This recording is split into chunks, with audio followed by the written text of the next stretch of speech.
नमस्कार, स्वागत है आपका। आप देखना शुरू कर चुके हैं इन्फोपोस्ट न्यूज।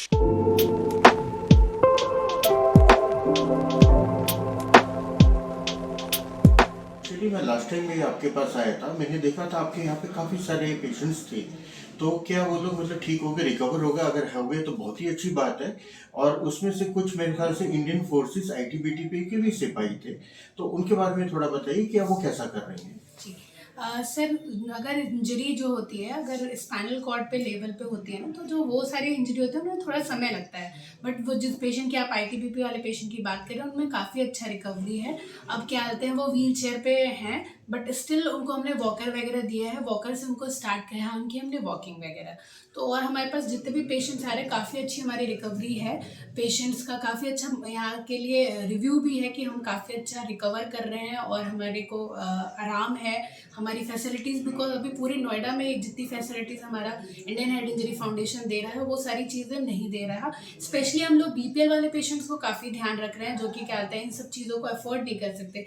सेम जो फैसिलिटीज़ अगर हम बाहर लेने जाएंगे तो 1200, 1300, 1500 रुपये लगेंगे, जो कि अगर उन्होंने हमें कार्ड दिया तो हमसे 1 रुपये भी नहीं लेते और सारी चीज़ें उनके लिए फ्री है। और हाँ, सारा कुछ हम उनके लिए कर रहे हैं। जी, ये तो बहुत ही अच्छी बात है, क्योंकि अभी भी जबकि सरकार ने आयुष्मान कार्ड योजना शुरू करी हुई है, लेकिन तब भी हमारे डेली टू डेली ऐसे कुछ पेशेंट्स हमसे टकराते हैं कि जहां आयुष्मान कार्ड का एक्सेप्ट नहीं करते या फिर उनको दिक्कतें आती हैं। जी ये तो बहुत ही अच्छी चीज कर रहे हैं कि आप फ्री ऑफ कॉस्ट उनको सारी इक्विपमेंट्स, व्हील चेयर्स, वॉकर सब प्रोवाइड कर रहे हैं। तो जैसे कि डॉक्टर जयश्री, आपका जो इंटरेक्टिव सेशन था उसके अंदर मैं देख रहा था कि काफी अच्छे पढ़े लिखे आईटी कंपनी वाले भी यहाँ पे लोग हैं। तो थोड़ा सा उनके बारे में बताएंगे, उनके साथ क्या हुआ, मतलब वो कैसे किस अच्छी पोजीशन कितना बेटर हो चुके हैं आगे, तो उनके बारे में बताइए। सर, इनमें से कुछ लोग हैं जो आरटी है, मतलब रोड ट्रैफिक एक्सीडेंट के बाद उनकी ये कंडीशन हो गई कि उनके क्या होता है, दोनों पैर काम नहीं कर रहे हैं। स्पाइनल कॉर्ड की इंजरी थी उनकी। तो अब क्या हुआ, उन्होंने क्या कहते हैं ये इंजरी को ऐसा नहीं लिया कि इसके बाद उनकी ज़िंदगी बंद हो गई। उन्होंने उस चीज़ को उसके बाद अपनी आगे की पढ़ाई की, मास्टर्स किया, उन्होंने स्पेशलाइजेशन किया और कुछ अभी बड़ी कंपनी जैसे एसेंचर जैसी बड़ी कंपनियों में भी काम कर रहे हैं और अपना क्या कहते हैं एक अच्छी पोजीशन होल्ड कर रहे हैं। तो हम क्या कहते हैं, बहुत सारे पोर्टल्स हैं जिन पे आज डिस्कशन हुआ कि उन पोर्टल्स पे जो भी लोग हैं वो अपने आप को रजिस्टर कर सकते हैं, जिसके थ्रू वो क्या कहते हैं जॉब्स अपॉर्चुनिटीज़ उनको मिल सकती है। नगर पालिका से वो कांटेक्ट कर सकते हैं, वो एनजीओ के बारे में बताते हैं जो कि क्या कहते हैं क्या क्या फैसिलिटीज़ प्रोवाइड कर रहे हैं उसके बारे में बताते हैं। तो आजकल की दुनिया में काफ़ी कुछ है, बस उनको समझना है और करना है उस चीज़ों के लिए। तो डॉक्टर साहब, आप एक बात बताइए कि आपके एनजीओ ने कोई ऐसा अपना कोई ऐप या कोई ऐसा पोर्टल बनाया है जिसमें ये स्पेशली एबल्ड जो पर्सन्स हैं या अनफॉर्चुनेटली किसी एक्सीडेंट्स के कारण फॉर द टाइमिंग ये स्पेशली एबल्ड कैटेगरी में आ चुके हैं, क्या इनको जॉब्स के लिए या इनके बेटरमेंट के लिए कोई ऐसा ऐप कोई आप अपने शुरू करने वाले हैं, कोई ऐसी इंफॉर्मेशन सेंटर जिससे कि दूसरे लोगों को भी अवेयरनेस मिल सके? सर, हमारी वेबसाइट भी है और हमारी हेल्पलाइन नंबर है। आप हेल्पलाइन नंबर पे कुछ भी हमें कोई क्वेरीज हैं आप पूछ सकते हैं। हम उनको क्या बोलते हैं रिहैब रिलेटेड, मतलब कैसे कहाँ ट्रीटमेंट लेना है और क्या क्या फैसिलिटीज़ हैं और क्या जॉब अपॉर्चुनिटीज़ है, वो सारा कुछ हमारे पास, because we have a mentor जिनको किसी की बॉवल की प्रॉब्लम है, मतलब पेशाब नहीं हो रहा, लेटरिन नहीं हो रहा, जॉब की है, तो बहुत हर चीज़ की कैटेगरी में हमारे पास मेंटर्स हैं। वो उनको उस चीज़ के बारे में बताते हैं, तो we can guide a very good thing, जिसको जो चीज़ है उनको वो एक्सप्लेन कर सकते हैं सारी चीज़। एक्सीलेंट। जैसे कि हम देख रहे थे डॉक्टर जयश्री हमारे साथ थी, उनसे बात कर रहे थे, and really she is doing a wonderful thing, wonderful job, and may God bless her and the institute. तो मैं यही चाहूँगा पब्लिक से कि वो आगे आए और ऐसे संस्थान को बल्कि हेल्प करे हर तरीके से। में एचओडी डिपार्टमेंट फिजियोथेरेपी के हैं, आज हमारे साथ हैं। ये पिछले कार्यक्रम में भी डॉक्टर तरुण हमसे मिले थे। IHFI क्लिनिक जो अपने आप में एक नाम है, उसके बारे में कोई वर्णन की जरूरत नहीं। आइए द्वारा डॉक्टर लालिया जी से बात करते हैं कि आज इनका एक्सपीरियंस क्या है लास्ट टाइम के मुकाबले, जो पेशेंट्स थे, और आने वाले टाइम में ये अपना कैसे योगदान इस क्लिनिक को देंगे। धन्यवाद। आपने जैसे बताया, इंडियन हेड इंजरी फाउंडेशन एक संस्था है जो कि कई सालों से अवेयरनेस पे बोल दीजिए या चिकित्सा पे बोलिए या फिजियोथेरेपी रिहैबिलिटेशन पे बोलिए, बहुत बहुत ज़्यादा काम कर रही है। और ये संस्था महाराजा और जोधपुर जो हमारे महाराजा गज सिंह जी ने उन्होंने शुरू करी थी। और उसकी एक हिस्ट्री है, मैं उसमें ज़्यादा नहीं जाना चाहूँगा, बट आप अगर लॉग इन करेंगे गूगल पे या कहीं पे भी तो आपको ये हिस्ट्री मिल जाएगी। तो उनका एक ही सोलो एम है कि मैं जो गरीब तबका है उस तक मैं कैसे पहुँचूँ। एक अमीर है या एक मिडिल क्लास जिसको हम बोलते हैं, मध्यम वर्ग जो पेशेंट है वो अस्पताल तक पहुंच जाता है। जो मल्टी स्पेशलिटी हॉस्पिटल्स हैं जहां पे आप खर्चा कम है, ज़्यादा है, लेकिन अभी खर्चा कर सकते हैं। लेकिन जो लोअर क्लास वाला आदमी है या जिसके पास नौकरी नहीं है या उसका घर बड़ी मुश्किल से चलता है, वो आदमी को अगर रिहेबिलिटेशन करानी है, अगर फिजियोथेरेपी करानी है, तो वो कहाँ जाए बेचारा। और कुछ तकलीफें ऐसी हैं जो कि लाइफ लॉन्ग के लिए रहती हैं। एक होती है किसी को दर्द हुआ है कमर में, तो आपने 5 दिन इलाज कराया, 10 दिन इलाज कराया, वो ठीक हो गया। लेकिन एक है जिसको कोई दिमाग पे चोट लगी है या उसकी रीढ़ की हड्डी पे चोट लगी है, जिसको हम ब्रेन इंजरी या स्पाइनल कॉर्ड इंजरी कहते हैं। ये ऐसी तकलीफें हैं जो कि लाइफ लॉन्ग तक चलती हैं और उसका इम्पैक्ट खाली मरीज पे नहीं, उसकी फैमिली पे उससे ज्यादा होता है। तो जिसको हम केयर गिवर बर्डन कहते हैं, जो बोझ है केयर गिवर के ऊपर वो बहुत ज्यादा हो जाता है। तो हम अपनी संस्था के द्वारा ये चाहते हैं कि ये जो एनजीओ है, ये जो महाराजा जी ने ये एनजीओ बनाया है, इसका सोल पर्पस यही है कि हम अपनी तरफ से जो मदद हो सके हम उनकी करते हैं। वो मदद एक किस्म की थेरेपी में, अगर वो हमारे यहाँ पे कोई मरीज आता है, क्लिनिक्स में जो उनके मरीज आता है उसका निःशुल्क इलाज होता है, बच्चों का निःशुल्क इलाज होता है, या कई बार कुछ ऐसे मरीज है जिनको व्हीलचेयर की जरूरत है या कुछ अप्लायंसेस की जरूरत है जिसको पहन के वो खड़ा हो सकता है, चल सकता है, तो वो भी निःशुल्क दिया जाता है मरीजों को। तो हमारा फाउंडेशन उस हद में काफ़ी आगे आ चुका है और हम धन्यवाद करना चाहेंगे अपने सपोर्टर्स का। हमारे कई सपोर्टर्स हैं, जैसे हमारा SBI हो गया और भी बहुत सारे अलग अलग जगहों पे जो इस संस्था है हमारी इंडियन हेड इंजरी फाउंडेशन, कई किसी जगह ICICI हेल्प करता है, किसी जगह लोम्बार्ड हेल्प करता है, किसी जगह अलग अलग संस्थाएं जो हमको हेल्प करती है। लेकिन इसका पूरा बेनिफिट हमारे लोगों को मिल रहा है, जिसके लिए हमको बहुत खुशी है। डॉक्टर अरुण, बहुत ही अच्छी बात बताई आपने। डॉक्टर अरुण, एक चीज मैं आपसे पूछना चाहूंगा, जैसे कि लोगों के मन में, इनफैक्ट कुछ साल तक मैं भी सोचता था कि किसी को अगर हेड इंजरी हो गई या स्पाइन में इंजरी हो गई तो वो बेकार हो गया और बेड पे आ गया, उसका जीवन खराब हो चुका है। मैं आपसे ये टेक्निकली ये भी जानना चाहूंगा मेडिकल के हिसाब से कि आप फिजियोथेरेपी के HOD हैं, क्या हमारे फिजियोथेरेपी में ऐसा कुछ है जिससे कि वो 2-4 साल बाद या कुछ महीने के बाद वो मरीज ठीक हो जाए और बैक टू अपना नॉर्मल लाइफ दोबारा से वो अपना लीड करने लग जाए? धन्यवाद ये सवाल पूछने के लिए। ये बहुत ही ज़रूरी सवाल है। इसमें हम बताना चाहते हैं कि किसी आदमी को अगर हेड इंजरी हुई है या स्पाइनल कॉर्ड इंजरी हुई है, उसका जीवन वहाँ अंत नहीं हुआ है। ये मैं बहुत ही कड़े शब्दों में बोलना चाहता हूँ। अगर कोई आपको डॉक्टर अनजाने में बोल देता है कि अब ये बेकार हो गया, इसको आप घर ले जाइए, इसका लालन पोषण करिए, अब ये किसी काम का नहीं है, तो वो बहुत ही गलत है। हालांकि अब टेक्नोलॉजी पॉइंट ऑफ व्यू से भी कई मदद आगे बढ़ गई है। जब हम टेक्नोलॉजी की बात करते हैं तो आप व्हीलचेयर असिस्टेंस की बात करते हैं या आप असिस्टिव टेक्नोलॉजी की बात करते हैं। हमारे यहाँ पे ऐसे ऐसे मरीज हैं जिनके बिल्कुल हाथ या पैर कुछ भी काम नहीं करता है, उसके बाद भी वो अपना एक व्यवसाय में जुटे हुए हैं। सरकार की तरह कई सारी स्कीम्स चलाई जा रही हैं जिसमें आप देखते हैं, इसको डिफरेंटली एबल्ड कहते हैं। हम अब डिसेबल्ड वर्ड यूज नहीं करते क्योंकि they are not disabled, they are differently abled. उनकी जो क्षमता है वो अलग है। तो अब सरकार द्वारा या हमारे जो संस्थाएं हैं, बाकी बड़ी बड़ी कंपनीज हैं जैसे मैक्स हो गए, अपोलो हो गए, इनकी भी कुछ CSR एक्टिविटीज होती है। उसका भी पर्पज यही होता है, वो अपने अपने लेवल पे जो जो चीजें कर सकते हैं वो कर रहे हैं। उनका भी पर्पज ये होता है कि आदमी को अपने नॉर्मल रूटीन में लाया जाए। तो फिजियोथेरेपी रिहैबिलिटेशन का मेन जो कार्य होता है, जो मेन गोल है, वो होता है कि उस मरीज को वापस विस्थापित करना कम्युनिटी में, इंटीग्रेट इन दी कम्युनिटी, वो सबसे बड़ा गोल होता है। तो इसलिए वो करने का तरीका अलग अलग हो सकता है। वो सरकार द्वारा जो स्कीम्स चलाई जा रही है या हमारे जो फाउंडेशन है, इंडियन हेड इंजरी फाउंडेशन, इसमें जो स्कीम्स हो रही है, उसका सबका गोल मोटिव एक ही है कि पेशेंट को वापस विस्थापित किया जाए, जिसको हम कम्युनिटी इंटीग्रेशन कहते हैं। कल को वो किसी पे बोझ ना बने। तो आप बैठे बैठे ऐसी ऐसी चीजें कर सकते हैं जो आज भी हमारे कई मरीजों ने बताया कि आप बैठे बैठे कई व्यवसाय में जा सकते हैं जहां पे आपको जरूरी नहीं आपको हर जगह चलने की जरूरत है या आपको हाथ की जरूरत है। आप बोल के भी कई सारी आजकल फील्ड्स आ गई हैं जिसमें आप एडमिनिस्ट्रेटिव जॉब्स कर सकते हैं। आप बैठे बैठे कईयों को सिखा सकते हैं, आप टीवी पे बोल सकते हैं, आप रेडियो पे जा सकते हैं। तो ये जो स्कोप है वो बहुत ही वाइड हो चुका है। अब पहले ऐसी बात नहीं होगी किसी को हेड इंजरी हुई तो अब वो घर पे ही रहेगा। हमारे कई सारे ऐसे मरीज हैं जिनको हेड इंजरी हुई थी, सीवियर हेड इंजरी हुई थी, वो आज की डेट में अलग अलग जगह पे काम कर रहे हैं। तो हम शुक्रगुजार हैं ऐसी कंपनीज का और ऐसे लोगों का जिनकी मानसिकता जो है अब बदल गई। अब वो डिपेंडेंसी वाली नहीं है, अब आप उसको कहते हैं इंडिपेंडेंट, सेल्फ सस्टेन। आप अपने आत्मनिर्भर कैसे होते हैं, जो हमारे प्रधानमंत्री जी भी आत्मनिर्भरता की बात करते हैं, तो मैं उसी को आगे बढ़ाते हुए बोलूंगा। अब ये जो संस्थाएं हैं, इनका मेन मोटिव है कि आप आत्मनिर्भर बनिए। उसके लिए बहुत ज्यादा स्कीम्स और थेरेपी बहुत ही क्रूशियल इंपॉर्टेंट रोल आपको उसमें बड़ा ही इंपॉर्टेंट रोल प्ले करता है। वो आपको बताता है कि आप इस कारण, अगर आपको ये प्रॉब्लम है तो आपको इस तरीके से इसको करें। तो कुछ तरीके होते हैं जो बताते हैं, जो कि नॉर्मल सामान्य तरीके से अलग है, लेकिन उसका एंड रिजल्ट सेम है। डॉक्टर अरुण, जैसे कि आप मैक्स साकेत में हैं, जिसका कोई नाम का वर्णन की जरूरत नहीं। मैक्स साकेत अपने आप में एक बहुत बड़ा ब्रांड नेम है जहाँ पे बेस्ट मेडिकल फैसिलिटीज मिलती है।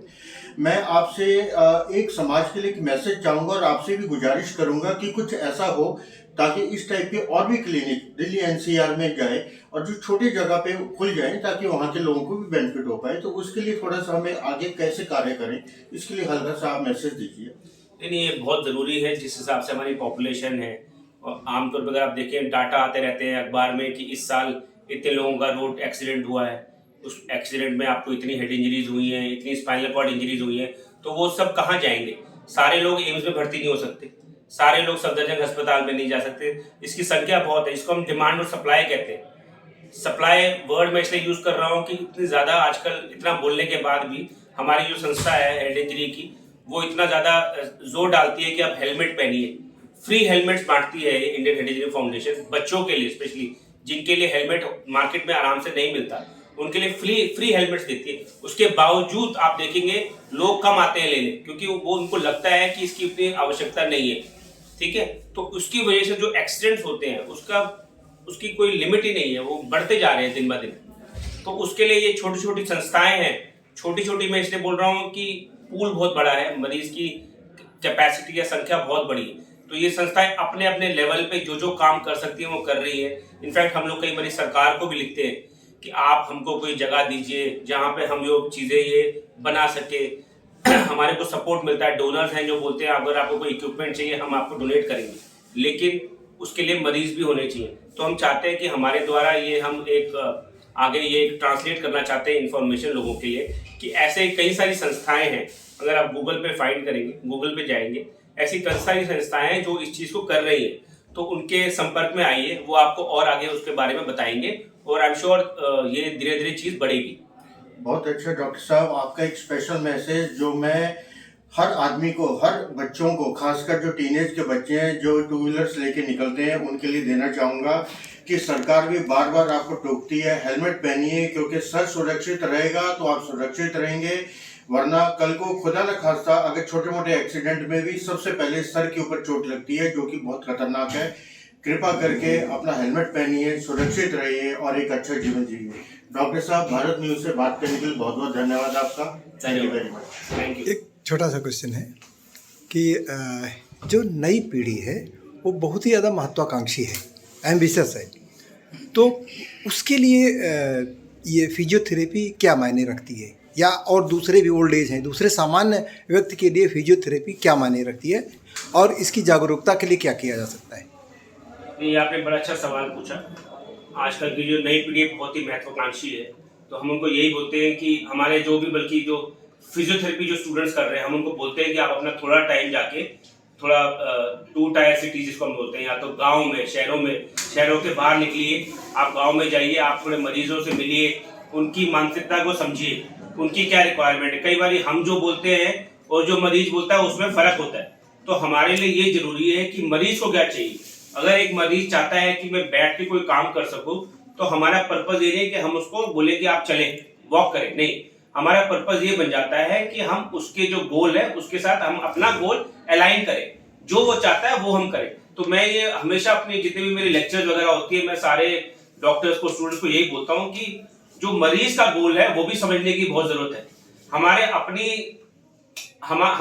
अपनी सोच हम उन पे नहीं थोपना चाहते, हम चाहते हैं कि उनकी क्या सोच है, वो क्या चाहते हैं। तो इस चीज में कई सारे अब सेमिनार होते हैं, और मैं तो चाहता हूं कि ऐसी वर्कशॉप, जो आज वर्कशॉप हुई है, ऐसी वर्कशॉप और होनी चाहिए। बल्कि धीरे धीरे इसको बड़े लेवल पे करना चाहिए, कि जिसमें हमारे को लगता है कि सरकार से भी कोई डेडिकेटेड जो लोग हैं वो आए इसके बीच में और वो इस चीज को आगे बढ़ाएं, क्योंकि पूरा लोड सरकार पे नहीं हो पाएगा और वो आगे बढ़ भी नहीं पाएगी। तो इन संस्थाओं का रोल बहुत जरूरी है इन सब चीजों में। Thank you doctor. हाँ, फिजियोथेरेपी का जो रोल है वो खाली इंजरी के ट्रीटमेंट का नहीं है, उसके प्रिवेंशन का भी है कि हम कैसे रोक सकते हैं आगे चीज़ों को डेवलप होने में। जैसे एक बहुत आम आपने सुना होगा ऑस्टियोआर्थराइटिस, लोगों का घुटने में दर्द है, ऑस्टियोआर्थराइटिस है। पहले बुजुर्गों को ही होता था बट आजकल काफ़ी युवा लोगों को भी हो रहा है, लेकिन उसका कारण क्या है? कमज़ोर मांसपेशियाँ। तो आप कैसे अपनी एक्सरसाइज को अपने डेली रूटीन में ला सकते हैं, ये बहुत महत्व है। लेकिन जैसे मैंने आज ये बात शेयर की कि एक्सरसाइज आपको कितनी करनी चाहिए। अगर आप नए गाइडलाइंस को देखेंगे तो आप पाएंगे कि एक्सरसाइज जो है एक मेडिसिन के रूप में है। आप सारी गोलियां तो एक साथ नहीं ले सकते, एक डोज होती है गोली लेने की। तो उस तरीके से हमें ये समझना पड़ेगा कि एक्सरसाइज एज मेडिसिन हम कैसे लें एंड कितना हम लें। तो वैसे ही हमारी एक्सरसाइज होती है कि हमें मॉर्निंग इवनिंग कितनी एक्सरसाइज करनी है, उसके बहुत प्रकार होते हैं। और जो सीडेंट्री वर्कर्स जिनको ज़्यादा खेल कूद नहीं करते, जो आम काम करते हैं, उनको कितनी एक्सरसाइज करनी चाहिए ताकि वो आगे जब उनके ओल्ड एज आए, जब उनका ओल्ड एज आए तो वो उनको वो बीमारियाँ ना लगें। सुबह जी एक बात बताएंगे, जैसे कि मैं देखता हूँ कि आज की डेट में जो ओल्ड एज पीपल है तो वो भी उनके लिए थोड़ा बताइए कि वो कैसे एक्सरसाइज करें ताकि वो भी अपने आप को फिट देखें, क्योंकि आजकल घुटने चेंज करने का तो एक तरह से ट्रेंड हो गया इंडिया में। जिसको भी देखिए कि उसके बेचारों के घुटने चेंज हो रहे हैं, घुटनों से बहुत परेशान रहते हैं वो। तो उनके बारे में बताइए कि वो ऐसे क्या एक्सरसाइज करें जिससे कि वो अपने घुटने विदाउट ऑपरेशन काफी लंबे समय तक उसको ठीक रख सकें और उसको आगे मतलब कैसे अपना नॉर्मल लाइफ जी सके। थोड़ा उसके बारे में बताइए। देखिए, आपने बहुत अच्छा सवाल किया ये, क्योंकि घुटने बदलना बहुत आम हो गया। लोग बिल्कुल ऐसे समझते ही जाके घुटने बदल ले। लेकिन सबसे इम्पॉर्टेंट है जो घुटना है वो तो एक हड्डी है, लेकिन हड्डी को ताकत क्या देता है? वो है मांसपेशी, जिसमें हमारे इंपॉर्टेंट मसल है क्वाड्रिसेप्स, हैमस्ट्रिंग। ये मैं एक नाम बता रही हूँ मसल्स का। अगर उनमें ताकत नहीं होगी, अगर आप घुटना बदल भी लेंगे तो भी आप उसका इस्तेमाल नहीं कर पाएंगे। इसलिए बहुत ज़रूरी है हमारे दर्शकों को समझना कि आपकी मसल में भी ताकत होनी चाहिए। और उसके लिए आपको सबसे ज़रूरी, आपने बहुत बार देखा होगा लोग घुटने बदल लेते हैं बट उस घुटने से वो पूरा मुड़ नहीं पाते हैं या उसका इस्तेमाल नहीं कर पाते 5-6 लाख रुपए खर्च करने के बावजूद भी। तो उसका जो रीज़न मेन ये है कि उनकी मांसपेशियां हैं वो तो कमज़ोर नहीं है, तो उनको पहले से ही इसकी वर्जिश करनी चाहिए और तभी घुटना बदलवाना चाहिए जब उनकी मांसपेशियों में ताकत हो।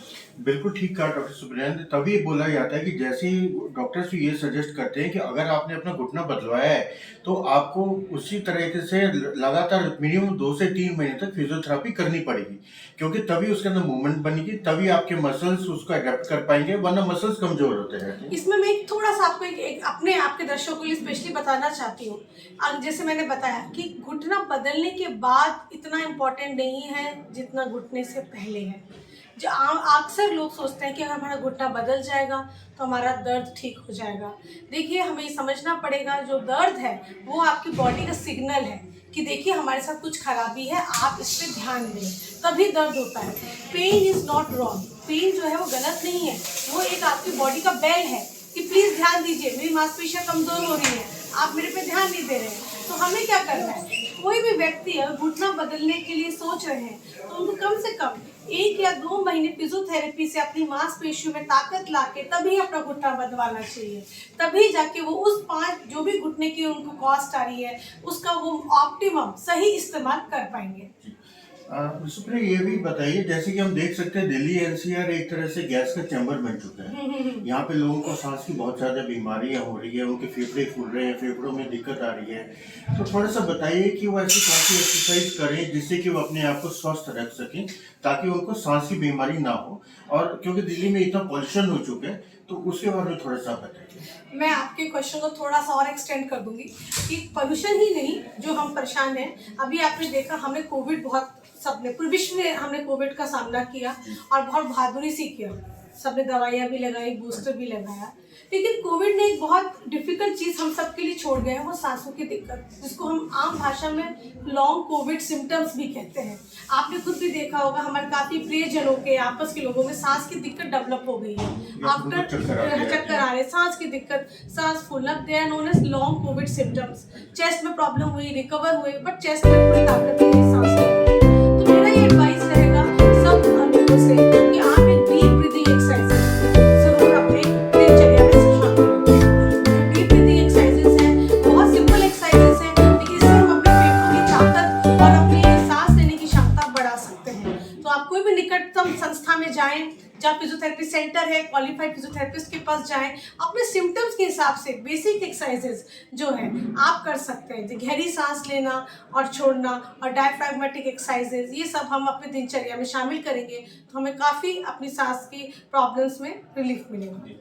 डॉक्टर साहब, मैं एक लास्ट चीज़ मैं आपसे जरूर पूछना चाहूँगा, जैसे कि हम देख रहे हैं कि लोग इतने ज़्यादा बिजी हो गए हैं अपनी डे टू डे शेड्यूल के अंदर, उनके पास टाइम नहीं होता, जिससे भी सोना भाई मेरे पास टाइम ही नहीं है कि मैं स्टेडियम चले आऊँ या मैं कुछ करूँ, तो ऐसा सिंपल 5-10 मिनट की कोई एक्सरसाइज सजेस्ट करिए या चीज़ बताइए जिससे कि वो अपनी बॉडी की मूवमेंट को बरकरार रखे और वो थोड़ा सा अपना हेल्दी रहे। ओके, सो देखिए, सबसे इम्पॉर्टेंट है अपनी बॉडी का movement. Human body is meant for locomotion. हमारे शरीर की संरचना जो प्रभु ने की है वो चलने के लिए की है। चलना और मूवमेंट हमारे लिए ज़रूरी है, वो अस्थाई बैठने के लिए नहीं है, चलने के लिए। जितना भी शरीर से इस्तेमाल करेंगे उतना ही ये चलता रहेगा। अगर हम आपसे बात करें, आजकल हम सब कुछ ब्लिंकिट से मंगाते हैं, छोटी चीज़ें, हम चलना भूल गए हैं। छोटी छोटी चीज़ों के लिए हम चाहते हैं सब चीज़ घर पे डिलीवर हो जाए। ये जो फोर्स्ड वॉकिंग जो पहले होती थी वो बिल्कुल बंद सी हो गई है। तो जो फोर्स्ड वॉकिंग जो आप देखेंगे, आपने भी नोटिस किया होगा, आप भी सारे सामान ब्लिंकिट से मंगाते होंगे। ब्लिंकिट से हम नहीं मंगाते, लेकिन मैंने एक चीज, आपकी बात बहुत अच्छी बात बोली कि मैं देखता हूँ लोगों को अगर यहाँ से ज़्यादा मार्केट तक ही जाना है वो अपना 4 व्हीलर उठा लेते हैं या बाइक उठा लेते हैं। आज से 20 साल पहले, 10 साल पहले हम काफ़ी फोर्स्ड वॉकिंग करते थे, कुछ भी लाना हो हमें चलना होता था। तो मैं आपको इसी दायरे में बताना चाहती हूँ, सबसे इम्पॉर्टेंट है वॉक। जो आपकी वॉक, एक सिंपल वॉक एक ऐसी एक्सरसाइजेज है जिसमें सारे जोड़ों की वर्जिश होती है और सारी मूवमेंट की। किसी को बैक पेन है, अगर वो लो बैक पेन है, लेकिन अगर स्पाइनल कॉर्ड अगर कोई इसमें इंजरी नहीं है या फिर कोई लो बैक पेन में उनको बाकी चीज़ें नहीं, सिंपल लो बैक पेन है, आप वॉक करने बोलिए। तो सुप्रिया, आप क्या सजेस्ट करते हैं कि एक एडल्ट आदमी को या बच्चे को या बुजुर्ग को डेली एटलीस्ट कितने किलोमीटर या कितने वॉक करनी चाहिए? Yes, it's a good question. मैं किलोमीटर्स के हिसाब से नहीं चलूंगी, मैं आपको टाइम के हिसाब से बताऊंगी। एक जो तरीका होता है वो टारगेट हार्ट रेट। आपने जब देखा होगा, जब आप बहुत तेज चलते हैं आपको दिल की धड़कन तेज सुनाई आती होगी। कभी आपने नोटिस किया, जब आप थोड़ा सा तेज चलेंगे, जो हम बोलते हैं चहलकदमी कीजिए, तेज चलिए, जो आम भाषा में बोलते हैं, तो उसमें क्या है कि आपका जब हार्ट वर्क करता है तभी तो ब्लड आपका पंप होता है उसमें। तो सबसे इम्पोर्टेंट है 45 minutes of walk is very important. 30 minutes के बाद आपका जो बॉडी है वो फैट बर्निंग जोन पे जाता है।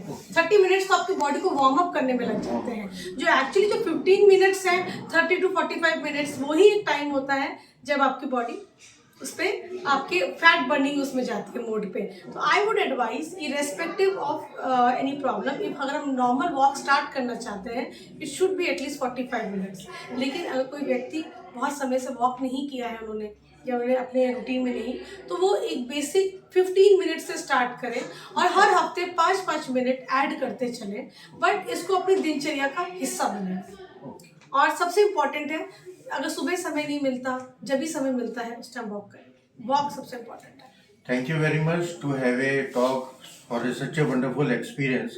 And this is also, I'm going to tell you that very soon we are going to come a complete video with Dr. Supriya very soon. Thanks to have a word with us. Thank you so much. एक मेरा छोटा सा question है जी कि अभी हमने Blinkit वाली बात कही, जी। तो आजकल हम देख रहे हैं कि कुछ लोग जो हैं वॉक ना करने के लिए के नाम पर वो ब्लिंकिट जैसी वेबसाइट से एक्सरसाइज भी हमारे घर पे जो है सर्व की जा रही है। जैसे साइकिल एक जो चलती नहीं है, एक जगह रखी रहती है, साइकिल चलाती है, तो ये कितना ठीक है, कितना ठीक नहीं है? देखिए, मैं आपको बताऊँ, हमारे भारत देश में हमें भगवान की बहुत बड़ी कृपा है कि हमारे पास सूरज जी है। ये जो साइकिलिंग थी, ये सब आइडली उनकी थी विंटर कोल्ड कंट्रीज के लिए, जहाँ पे ठंड होती थी, लोग बाहर जा रहे थे, बर्फबारी हो रही है, तो आपके पास कोई और ऑप्शन नहीं है कि जब आप घर में बैठ के साइकिल चलाएं। जिसको स्टेशनरी साइकिल बोलते हैं, साइकिल चलती नहीं है, आपने जिम में भी देखा होगा। लेकिन जो देखिए हमारी जो भी एक्सरसाइज और दिनचर्या है वो हमारे एग्रो क्लिमेटिक कंडीशन के हिसाब से है। वहाँ पे जब विदेशों में क्योंकि ठंड होती है तो उनके पास कोई ऑप्शन नहीं है तो उनको करना पड़ता है। हमारे यहाँ कोई महिला है जिनको कोई दिक्कत है, जो नहीं ज़्यादा चल सकती हैं बैलेंस की, तो वो उनके लिए। लेकिन अगर हम अपनी चीज़ों में निकल सकते हैं बाहर, तो वॉक से और बाहर वॉक करने से बेहतर कुछ भी नहीं है। Thank you. Thank you so much.